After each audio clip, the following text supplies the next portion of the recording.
الله أكبر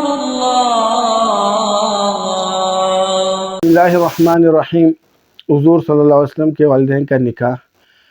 حضور صلی اللہ علیہ وسلم کے والدین کا نکاح ایسے ہوا کہ عبد المطلب جو حضور صلی اللہ علیہ وسلم کے دادا تھے، انہوں نے یہ طے کیا کہ عبداللہ جو حضور صلی اللہ علیہ وسلم کے والد ہے کہ چونکہ عبداللہ اب نکاح کی عمر تک پہنچ چکے ہیں تو فیصلہ کیا کہ حضرت عبداللہ کا نکاح کروانا ہے۔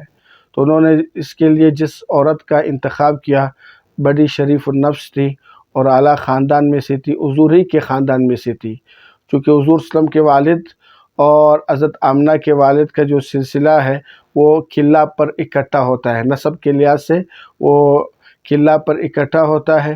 تو اپنے ہی خاندان کی عورت کا انتخاب کیا اور عبد المطلب حضرت عبداللہ کو ساتھ لے کر ان کے علاقے کی طرف روانہ ہوئے۔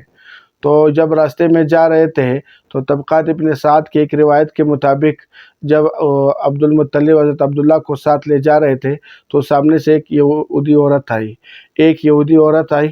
انہوں نے عبداللہ کے چہرے کی طرف دیکھا اور وہ چونکہ وہ بڑی عالمہ تھی، تورات اور انجیل کی بڑی ماہر تھی، انہوں نے عبداللہ کے چہرے کی طرف دیکھا اور عبداللہ سے کہا کہ میرے ساتھ نکاح کر لو۔ تو عبداللہ نے انکار کیا اور ساتھ میں اپنے والد کے ساتھ چلے گئے۔ وہاں پر پہنچے، حضرت آمنہ سے ان کا نکاح ہوا اور کچھ دن وہاں پر قیام کیا، واپس آنے لگے۔ جب واپس راستے میں آ رہے تھے پھر وہ یہودی عورت سے ملاقات ہوئی۔ یہودی عورت نے ان سے کہا کہ آپ اتنے عرصے کہاں تھے؟ تو انہوں نے کہا، حضرت عبداللہ نے کہا کہ میرا نکاح ہوا ہے تو اس وجہ سے میں کچھ عرصے وہاں تھا۔ تو یہودی عورت نے کہا اب وہ نور تمہارے چہرے پر نظر نہیں آ رہا، میں نے شروع میں جب تمہیں دعوت دی تھی نکاح کے لیے آپ کے ماتھے پر ایک نور نبوت مجھے نظر آیا، لیکن اب واپسی میں نظر نہیں آ رہا، اسی وجہ سے میں نے پوچھا کہ آپ کہاں تھے، اور اب وہ جو نعمت تھی اس سے میں محروم ہو گئی، وہ حضرت آمنہ لے گئی ہے۔ تو اس طرح ان کا نکاح عبد المطلب نے کروایا حضرت آمنہ کے ساتھ جو وہب بن عبد المناف کی صاحبزادی تھی۔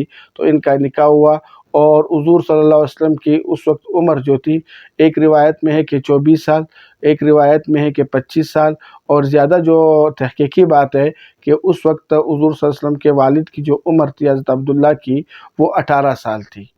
القارعة ما القارعة وما أدراك ما القارعة